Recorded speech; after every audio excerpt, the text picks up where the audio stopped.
বাংলাদেশকে বিশ্বকাপ থেকে বাদ দেয়ায় একেবারে কোণঠাসা হয়ে পড়েছে আইসিসি।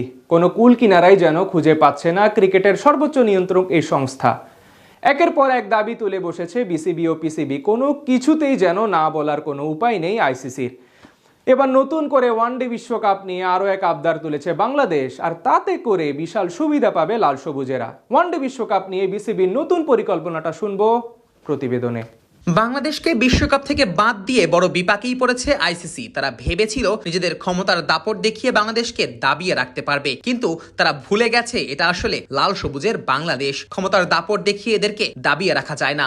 শেষ পর্যন্ত সেটাই হলো। বাংলাদেশকে বিশ্বকাপ থেকে বাদ দিয়েছে ঠিকই, কিন্তু এর বিপরীতে বিশাল সব ক্ষতির মুখে পড়েছে ক্রিকেটের সর্বোচ্চ নিয়ন্ত্রক এই সংস্থা। নিজেদের এই দুর্দিনে অবশ্য বাংলাদেশ পাশে পায়নি কাউকেই। পাকিস্তান ক্রিকেট বোর্ড ছাড়া বাংলাদেশের পক্ষে আর কথা বলেনি কেউই। কিন্তু বাংলাদেশ ও পাকিস্তানের এই জোরের কাছে শেষ পর্যন্ত হার মানতে হয়েছে ভারতীয় আধিপত্যকে। মাথা নত করতে বাধ্য হয়েছে আইসিসি। বাংলাদেশকে বিশ্বকাপ থেকে বাদ দেওয়ার প্রতিবাদে ভারতের বিপক্ষে ম্যাচ বয়কটের ডাক দিয়েছে পাকিস্তান সরকার।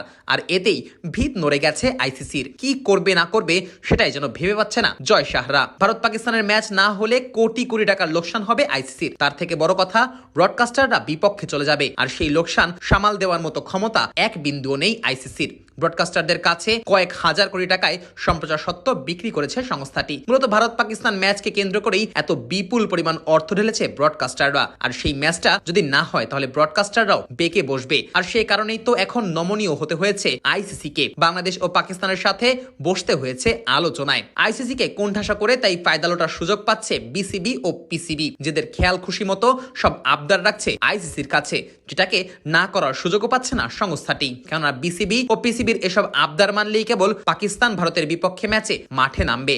লভ্যাংশ বৃদ্ধি সহ ভারতের সাথে দ্বিপাক্ষিক সিরিজের ম্যাচ খেলা নিয়ে আইসিসি কে প্রস্তাব দিয়েছে পিসিবি। বাংলাদেশকে কেন্দ্র করেও রাখা হয়েছে বেশ কিছু প্রস্তাব। আসন্ন যে কোনো আন্তর্জাতিক ইভেন্টে বাংলাদেশকে আয়োজক করারও প্রস্তাব করা হয়েছে আইসিসির কাছে। শুধু তাই না, ওয়ানডে বিশ্বকাপ নিয়ে যৌথভাবে একটি দাবিও তুলেছে বাংলাদেশ ও পাকিস্তান। এনডিটিভির প্রতিবেদন অনুযায়ী পাকিস্তান ও বাংলাদেশ চাইছে বর্তমান হাইব্রিড মডেলের ব্যবস্থা 2031 সালের ওয়ানডে আসর পর্যন্ত যেন বাড়ানো হয়। এর আগে গত চ্যাম্পিয়ন্স ট্রফি অনুষ্ঠিত হবার প্রাককালে 2027 সাল পর্যন্ত হাইব্রিড মডেলে আন্তর্জাতিক ইভেন্টগুলো আয়োজন করার সিদ্ধান্ত নিয়েছিল আন্তর্জাতিক ক্রিকেট কাউন্সিল। এবার সেই হাইব্রিড মডেলের মেয়াদ আরো 4 বছর বাড়ানোর প্রস্তাব দিয়েছে বাংলাদেশ ও পাকিস্তান। যদি কিনা 2031 সালের ওয়ানডে বিশ্বকাপেও হাইব্রিড মডেলের ব্যবস্থা করা হয়, তাহলে বেশ সুবিধাই পাবে এই দুই দেশের ক্রিকেটাররা। কেননা সেক্ষেত্রে নিজেদের ম্যাচ